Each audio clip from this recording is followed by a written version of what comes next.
E agora nós vamos ter a segunda conferencista, e já de imediato gostaria de mais uma vez parabenizar o doutor Bernardo Câmara, porque ele foi altamente inclusivo. Teve essa ideia brilhante de iniciar o nosso congresso com a participação do doutor Humberto Teodoro Júnior e também da representatividade da bancada feminina com a doutora Ana Beatriz Presgrave.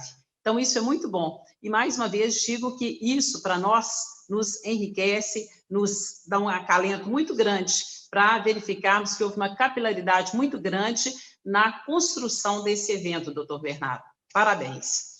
E agora, sem mais delongas, inclusive eu não vi no início a doutora Ana Beatriz Presgrave, por isso que eu não fiz referência à presença dela à mesa, porque eu estou no celular e não tive o alcance de todas as pessoas. Então, eu peço, deixo aqui patente as minhas desculpas. Mas vamos apresentá-la, a doutora Ana Beatriz Presgrave. Ela é doutora em Direito Constitucional pela Universidade Federal de Pernambuco, mestre em Direito Processual Civil pela PUC São Paulo, estágio pós-doutoral na Universidade Münster, na Alemanha, professora do curso de graduação e do programa de pós-graduação em Direito da Universidade Federal do Rio Grande do Norte, presidente do Instituto Português de Processo Civil, IPPC, membro da Associação Brasileira de Direito Processual, ABDPRO, membro da Associação Norte-Nordeste de Professores de Processo, membro do Instituto Brasileiro de Direito Processual, IBDP, diretora regional do Instituto Paranaense e diretora processual, IPTP, membro do Instituto Brasileiro de Direito de Família, IBDFAM, membro do Centro de Estudos Avançados de Processo, CEAPRO, membro da Comissão de Estudos Constitucionais do Conselho Federal da OAB, membro da Comissão Nacional de Educação Jurídica do Conselho da OAB, presidente da Comissão de Direito Internacional do Conselho Federal da OAB, e nós temos aqui uma representatividade que é um exemplo para todas nós, mulheres advogadas. E para falar do tema a fundamentação adequada das decisões judiciais, com a palavra a doutora Ana Beatriz Presgrave. Muito obrigada. Bom dia a todos, a todas. Um prazer enorme estar aqui, uma responsabilidade muito grande falar depois do professor Humberto Teodoro. Eu queria cumprimentar a todos na mesa, na pessoa do doutor Raimundo, presidente da OAB de Minas Gerais, doutora Helena Dalla Mônica, a grande vice-presidente da OAB. Eu costumo dizer que nessa gestão tivemos grandes vice-presidentes mulheres. Espero que na próxima tenhamos grandes presidentes mulheres de seccionais da OAB. Né? Quero cumprimentar também o doutor Bernardo, doutora Fernanda, doutor Guilherme, agradecer pelo convite, Diele, meu querido amigo, Márcio também, e a todos na mesa, desembargadora, a doutora Tereza Cristina, um prazer ter uma mulher representando o Poder Judiciário aqui também. Sem mais delongas, né? Já que devido ao adiantado da hora, só quero fazer duas pequenas correções antes que me acusem de... já que a gente está tendo problemas, né, com Lattes das pessoas, só para eu não correr esse risco, IPPC, Instituto Potiguar de Processo Civil, qual eu presido, e eu sou representante do Instituto Pan-Americano de Processo Civil, só para que não, né, a gente não tenha nenhum problema com relação ao meu Lattes. Bom, sem mais delongas, eu só queria fazer uma referência à palestra do Dr. Humberto, que, por uma feliz coincidência, está na pauta do Conselho Federal da OAB de depois de amanhã, e eu tive o prazer de fazer um voto vista, o apoio do Conselho Federal da OAB ao projeto de lei de desjudicialização da execução, e o voto do relator ia no sentido da inconstitucionalidade desse projeto de lei. E eu pedi vista justamente para fazer referência à constitucionalidade do projeto e à necessidade, né, de adoção da desjudicialização, com pequenas mudanças no projeto, né, valorizando mais a advocacia e a participação dos advogados e advogadas do Brasil nesse processo extrajudicial. Mas, por uma feliz coincidência, professor, está na pauta da próxima reunião, de quarta-feira, do Conselho Federal da OAB, o apoio da OAB, espero, né, que tenha, ao projeto de lei de desjudicialização. E sem mais delongas, eu vou passar ao meu tema, mas que está, de certa forma, ligada ao que o professor Humberto falou no final da palestra dele. Ele estava falando de limitação, né, de arbítrio do poder estatal, de limitação do poder judiciário, de certa forma, e a fundamentação das decisões judiciais é um tema que está umbilicalmente ligado ao exercício do poder. A gente sabe que a Constituição, né, a Constituição, de maneira geral, ela tem duas funções primordiais, isso já vem destacado desde da Declaração Universal dos Direitos do Homem e do Cidadão de 1789, no artigo 16, quando se fala que a sociedade que não esteja assegurada a garantia de direitos e nem estabelecida a separação dos poderes não tem Constituição. Por quê? Porque a Constituição ela tem, por pressuposto, a limitação do exercício do poder. E esses dois pontos, né, a garantia de direitos e separação de poderes, são pontos de limitação do exercício do poder. Deles, né, a separação dos poderes, que é a repartição de competências internas, é uma forma de limitação interna, para que o poder não seja, poder estatal, não fique centralizado nas mãos de uma única pessoa ou de uma única função. E a garantia de direitos é uma forma de limitação externa, né? A garantia de direitos forma um escudo, uma barreira, né, que não pode ser ultrapassada pelo Estado no exercício das suas atividades. Então, nós temos aí dois pilares, garantia de direitos e separação de poderes, para atuação correta, né, para atuação devida do poder estatal. E, dentre essas garantias de direitos, né, que vem aí já mais remotamente, desde a Magna Carta de 1215, a garantia do devido processo legal. O devido processo legal, hoje a gente assimila muito com a ideia de direito processual, mas o devido processo legal, ele tem, na verdade, uma função de garantia de liberdade e de propriedade, que são dois valores que sempre estão presentes nessas garantias de direitos, nas cartas de direitos das constituições. Portanto, garantir a liberdade das pessoas e assegurar a sua propriedade é aquilo que foi o cerne do desenvolvimento do devido processo legal, que em inglês tem o nome de due process of law, ou seja, o procedimento adequado, né, a aplicação da lei. Começou com aquela ideia de the law of the land, ninguém pode ser privado dos seus bens ou da sua liberdade sem a aplicação da lei daquela região, né, do the law of the land, que depois foi evoluindo para essa ideia de devido processo legal. Então, o devido processo legal, ele tem, no seu nascedouro, essa acepção mais de garantia de direitos, efetivamente. E isso deixa bem clara a proteção que se dá a partir do devido processo legal ao cidadão em face do poder estatal, em face do arbítrio do Estado. Evita que o Estado se assenhore da liberdade ou da propriedade das pessoas sem que exista uma lei que fundamente essa apropriação, esse assenhoramento. E o que isso tem a ver com fundamentação adequada das decisões? Bom, a nossa Constituição, da mesma forma que já há muito se prescreve, né, em diversas constituições do mundo, prevê no artigo 5º, inciso 54, que ninguém será privado da liberdade ou de seus bens sem o devido processo legal. E como o professor Humberto estava falando agora mesmo, né, até hoje, essa atividade de expropriação, ela basicamente, majoritariamente exercida pelo Estado. Ela só não é exercida pelo Estado quando existe uma expressa autorização legal. E quando ela é exercida pelo Estado, nós precisamos que o Estado fundamente adequadamente essa tomada de decisão e que tenha uma autorização legal. Nós sabemos que os agentes do Estado, a administração pública e também o Poder Judiciário não podem agir quando não houver uma expressa autorização legal. É aquilo que a gente até fala para os alunos de graduação, né, que existe uma inversão de regras, né? Quando eu falo do cidadão, eu posso fazer tudo que a lei não me proíba. E a administração pública não pode fazer nada que não seja expressamente permitido. E isso também quando se fala de expropriação ou de privação de liberdade das pessoas. Isso está garantido no artigo 5º, inciso 54.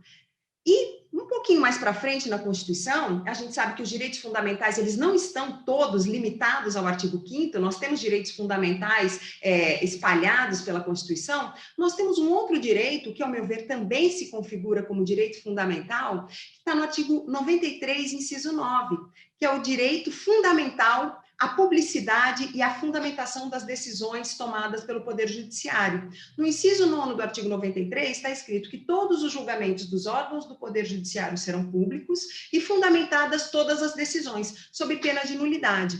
E por que existe essa necessidade de fundamentação das decisões judiciais? Eu consigo ver essa necessidade e essa importância sobre 3 aspectos principais. Para as partes do processo. Para as próprias partes, você saber o porquê de uma determinada decisão te ajuda até mesmo a compreender aquela decisão e a aceitar aquela decisão que foi adotada pelo Poder Judiciário. Eu tenho 3 filhos. Toda vez que eu tomo uma decisão, eu falo, olha, pode sair, não pode sair, pode brincar, não pode brincar, a primeira pergunta que as crianças fazem é, por quê?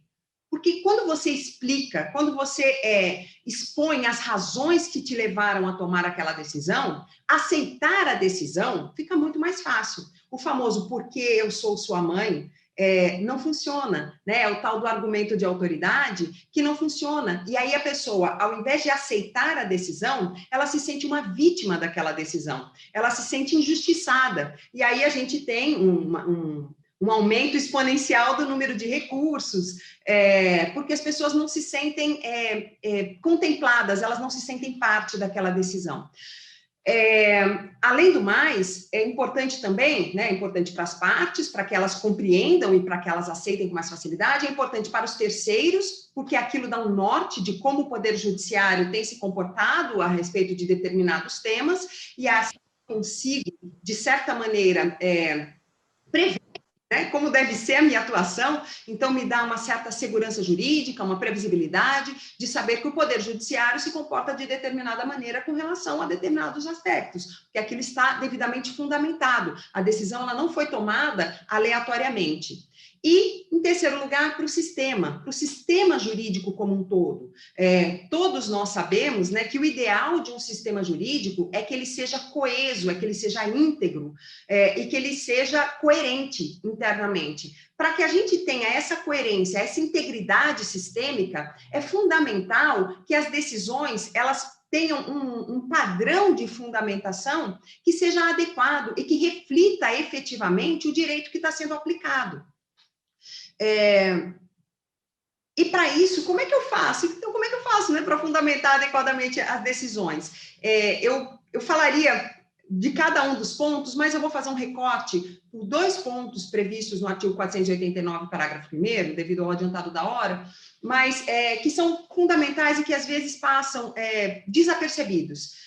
Artigo 489, no seu parágrafo 1º, ao invés de ele dizer como é que são fundamentadas as decisões, ele diz como não se consideram fundamentadas, Então, ele vai pela negativa. Olha, se alguma decisão tiver um desses elementos aqui, ela não se considera fundamentada. E quais são os elementos que eu quero chamar a atenção? O parágrafo 1º, ele fala de diversos aspectos, mas eu quero me limitar aos incisos 5 e 6. Inciso 5.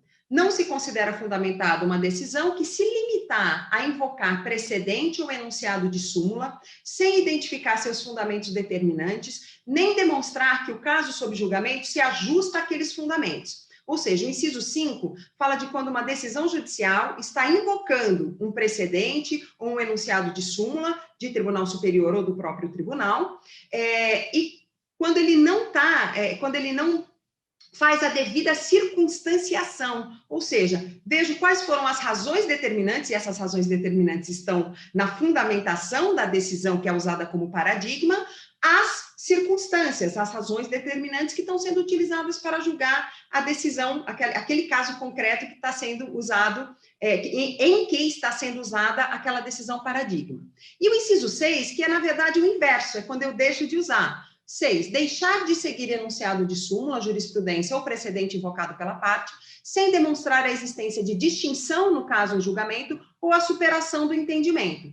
para quem gosta dos nomes em inglês, esse dispositivo fala do distinguishing ou do overruling, ou seja, quando eu deixo de usar um precedente que foi estabelecido pelos tribunais superiores ou pelo próprio tribunal, por entender que ele não se adequa ou que ele não está mais vigente, porque ele já foi superado ou que ele deve ser superado. Isso quando é o próprio tribunal, que é quem faz a superação de um entendimento. Bom, como é que hoje a gente tem visto, em muitas decisões judiciais, a utilização de súmulas ou das teses, né, colocadas pelos tribunais superiores? Temos visto que simplesmente, né, se fala, olha, de acordo com a súmula tal, vou decidir dessa maneira. Bom, a gente acabou de ver que o que o dispositivo prevê, para que haja uma fundamentação adequada, é que eu consiga absorver qual foi o fundamento determinante daquele julgado. E como é que eu faço isso? Eu tenho que analisar a decisão paradigma. Mas como é que eu posso fazer isso se eu estou falando de uma súmula? Todas as súmulas dos tribunais superiores, a hora que a gente consulta no site do tribunal, vem embaixo, né, quais foram os precedentes que viabilizaram a elaboração daquela súmula. A análise desses precedentes é fundamental para que a gente consiga perceber quais foram as razões determinantes daquele julgado, as razões determinantes que levaram aqueles precedentes a serem julgados daquela maneira e que, posteriormente, levaram à elaboração das súmulas. Eu vou contar rapidamente como é que foi a ideia das súmulas, né, como é que elas surgiram no Supremo Tribunal Federal, bem rapidamente, porque a história é muito mais interessante, mas elas surgiram a partir de uma ideia do ministro Vitor Nunes Leal, de anotar, ele era novo no tribunal, ele não tinha a experiência que os colegas dali tinham, para ficar falando, olha, lembra naquele caso que a gente julgou daquela maneira? A gente fez isso, né? Ele não tinha essa experiência e não tinha uma memória muito boa. Então, o que o ministro Vitor Nunes Leal fez? Pegou um caderninho e começou a anotar vários casos importantes que o Supremo tinha julgado e começou a numerar, né? Nesse caso, nos casos tais, tais e tais, decidiu-se isso aqui. E começou a elaborar pequenos enunciados que resumiam de maneira muito sintética o que tinha sido decidido naqueles julgados. Por que ele fazia isso? Para poder fazer referência ao que já tinha sido julgado pelo Supremo Tribunal Federal, para dizer que, a partir dali, o Supremo não precisaria se debruçar novamente sobre aquele tema, porque ele já tinha decidido. Então, ele mesmo, né, define que as súmulas são uma forma, né, um mecanismo, uma técnica de trabalho. Por quê? Porque ela facilita o trabalho do Supremo para viabilizar a invocação, né, dos precedentes, mas ele sempre fazia referência a esses precedentes. E, em 1963, teve uma emenda regimental no Supremo Tribunal Federal em que se adotou esse caderninho do ministro Vitor Nunes Leal como as primeiras súmulas do tribunal. E as primeiras 400 súmulas foram elaboradas a partir desse estudo do ministro Vitor Nunes Leal em 1963 e 1964. Por que é importante a gente ter essa ideia do que é a súmula e de quando vieram essas primeiras súmulas? Porque a gente deve imaginar quando foram julgados aqueles casos que foram utilizados para a elaboração dessas súmulas, porque a gente continua usando essas súmulas até hoje sem se atentar aos precedentes que deram origem a elas. Então, eu vou dar um exemplo de uma das súmulas que eu imagino que seja mais utilizada no país, porque é a súmula 279 do STF, que é a súmula que fala que, para simples reanálise de prova, não cabe o recurso extraordinário. É uma das súmulas mais utilizadas. Essa e a súmula 7 do STJ. E aí eu fui verificar, né? Falei, vamos aplicar devidamente o artigo 489, inciso 5, já que vai ser utilizada essa súmula, vamos verificar se as circunstâncias fáticas, né, se os fundamentos determinantes dos precedentes que levaram à utilização dessa súmula foram utilizados e se eles são similares aos fundamentos determinantes, às circunstâncias do caso concreto que eu estou levando ao Supremo Tribunal Federal. Bom, fui buscar os precedentes que levaram à elaboração dessa súmula. Um dos precedentes é um agravo de instrumento em 1963 de uma ação possessória. Bom, era uma ação possessória. Em 1963, o STF ele conjugava as competências de análise de ofensa direta à Constituição e de ofensa direta à lei, né? Ele conjugava as competências que hoje são divididas entre STF e STJ, e esse agravo de instrumento tratava ele queria efetivamente reanalisar a situação fática da possessória, alegando que tinha ofensa à lei. Então, eu já vejo que a circunstância determinante aí, né, as razões determinantes, elas talvez sejam um pouco diferentes daquelas que são utilizadas hoje para acesso ao Supremo. E é outro caso, pasmem, é uma carta testemunhável de 1924. 1924, eu vou dar só uma ideia do arcabouço normativo que nós tínhamos no momento em que essa decisão foi tomada. A nossa Constituição Federal ainda era de 1891. Depois dessa Constituição Federal, nós tivemos a de 34, 37, 46, 67, 69 e 88, sem falar das inúmeras emendas constitucionais de todos esses diplomas. De Código de Processo Civil, em 1924, nós não tínhamos sequer um Código de Processo Civil nacional. O nosso Código de Processo Civil era estadual. Eu estou até hoje procurando o Código de Processo Civil do Rio Grande do Norte, que parece que só tem uma versão física e que está com um colega meu que hoje está morando em São Paulo, e próxima vez que eu for lá, eu vou ter que passar na casa dele para pegar, porque não tem nem na Assembleia Legislativa. Então, vejam que em 1924, nós não tínhamos sequer Código de Processo Civil. Depois disso, nós tivemos o Código de Processo Civil de 39, de 73 e agora o de 2015. Todos esses diplomas com inúmeras modificações. Então, o que eu fico me perguntando, como é que eu posso aplicar cegamente uma súmula sem fazer essa circunstanciação com os precedentes que levaram à sua elaboração? E aí, quais são os problemas que eu vejo na fundamentação adequada na própria decisão paradigma? Bom, na própria decisão que vai ser utilizada como paradigma, temos alguns problemas. O primeiro deles é qual é a real função dos tribunais superiores no Brasil. Se fala muito que os tribunais superiores não devem analisar provas, não devem analisar os melindres do caso concreto. Quando eu vou ver o texto da Constituição Federal, eu chego à conclusão que a função dos tribunais superiores no Brasil é efetivamente de julgar processos, é uma função de rejulgamento. Existe a necessidade de preenchimento de determinados requisitos para que eu abra a jurisdição dos tribunais superiores. Uma vez aberta essa jurisdição, o que se tem é efetivo rejulgamento. Nós não temos cortes de cassação. O tribunal não simplesmente fala, olha, houve ofensa à lei ou houve ofensa à Constituição, devolva-se o processo para novo julgamento. Não é isso que se faz. Os tribunais efetivamente rejulgam as causas. E eu quero saber como é que eu posso rejulgar uma causa sem analisar efetivamente as circunstâncias fáticas e as provas produzidas nos autos. Se eu não analiso as circunstâncias fáticas e as provas produzidas nos autos, eu não tenho condições de ter uma decisão que seja adequada ao processo que foi levado a julgamento. Então, a função dos tribunais superiores no Brasil, de acordo com o que prevê hoje o nosso texto constitucional, é de julgar causas levadas em sede recursal para os tribunais superiores. Não são tribunais de cassação. Então, essa asepsia que se quer trazer para os tribunais superiores, ela deve ser, penso eu, repensada, porque os tribunais superiores devem efetivamente, uma vez aberta a jurisdição, adentrar sim a reanálise das provas produzidas nos autos. Segundo problema que eu vejo na decisão paradigma é a questão dos processos que são julgados por amostragem.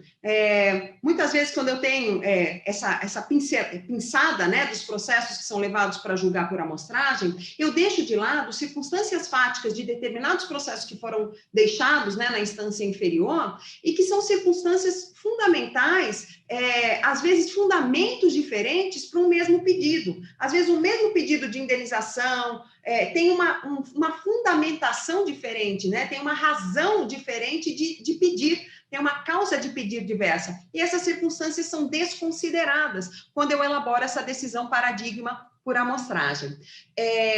Outra questão que é fundamental para a elaboração dessa decisão paradigma, que ela vai ser usada, né, depois, é a forma de decisão dos nossos tribunais. Qual é a forma de decisão dos tribunais superiores? Hoje se adota o seriatim. O que é o seriatim? Cada ministro elabora o seu voto e profere o seu voto. E aí se junta todos aqueles votos e se avalia unicamente a conclusão dos votos para se aferir se teve votação unânime ou não. Eu vou dar um exemplo, que é o julgamento da ADPF 132, que é a que julgou a união homoafetiva.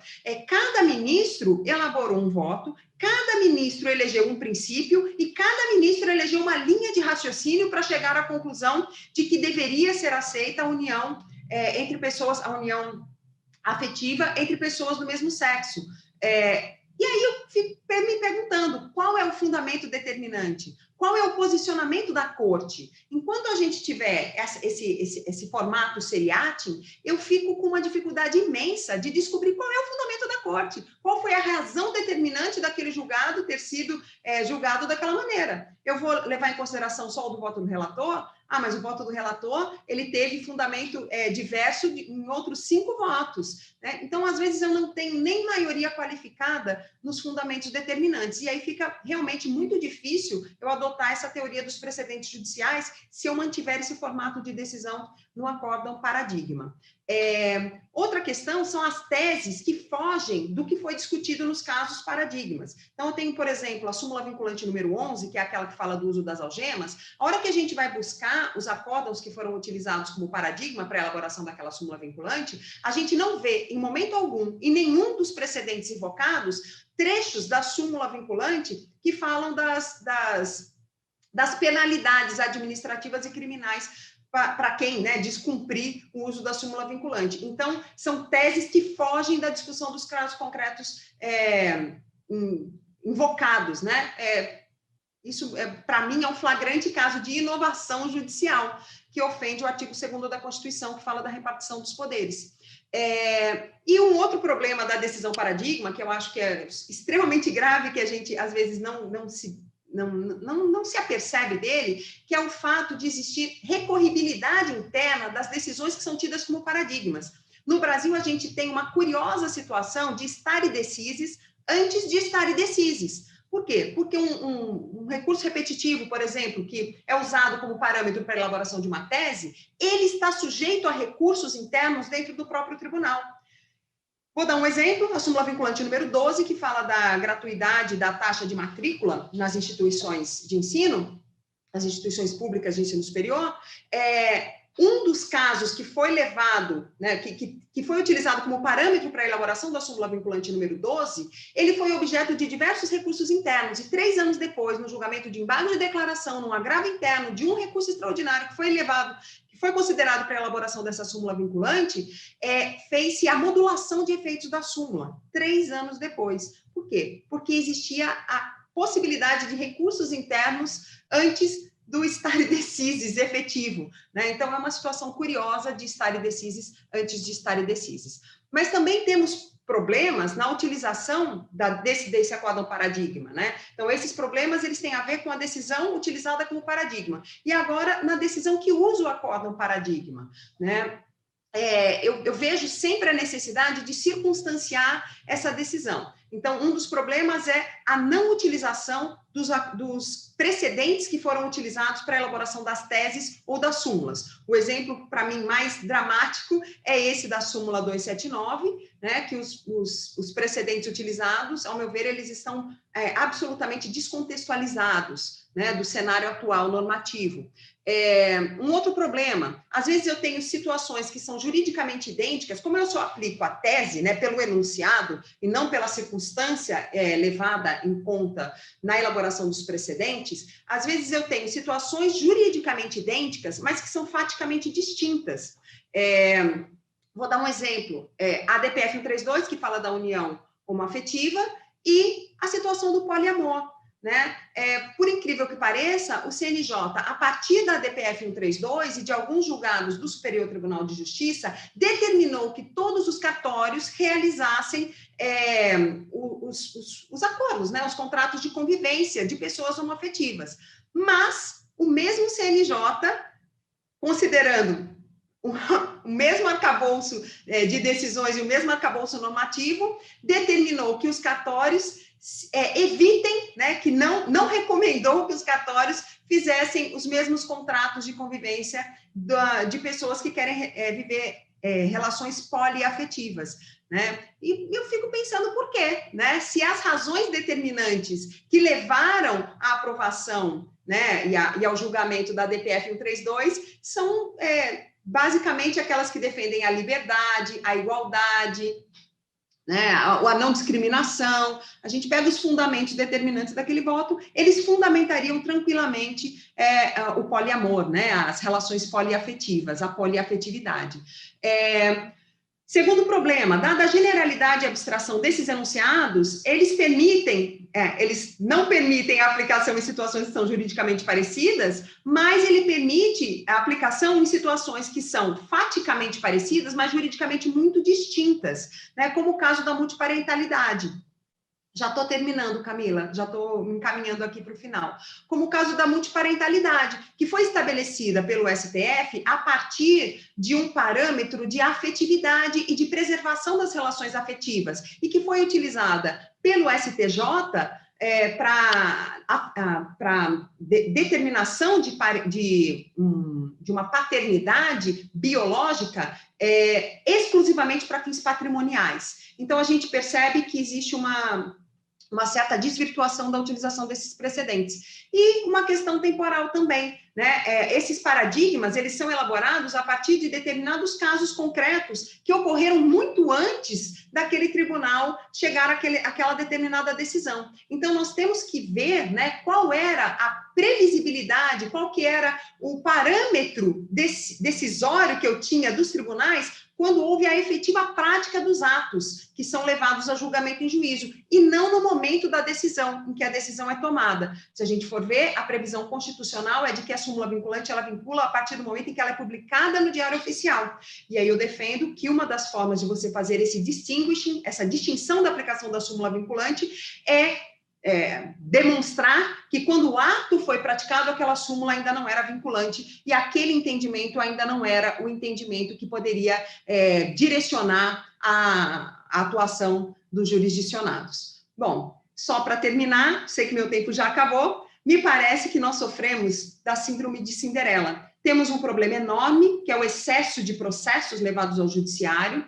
Temos um problema de falta de segurança jurídica, de falta de estabilidade, de falta de coerência interna no sistema jurídico, mas a gente sempre busca uma solução fácil, uma solução que venha como se fosse o plim-plim da fada madrinha da Cinderela. Vamos elaborar agora a súmula vinculante. Plim! Resolveram todos os problemas de falta de coerência interna, de falta de estabilidade, de falta de previsibilidade.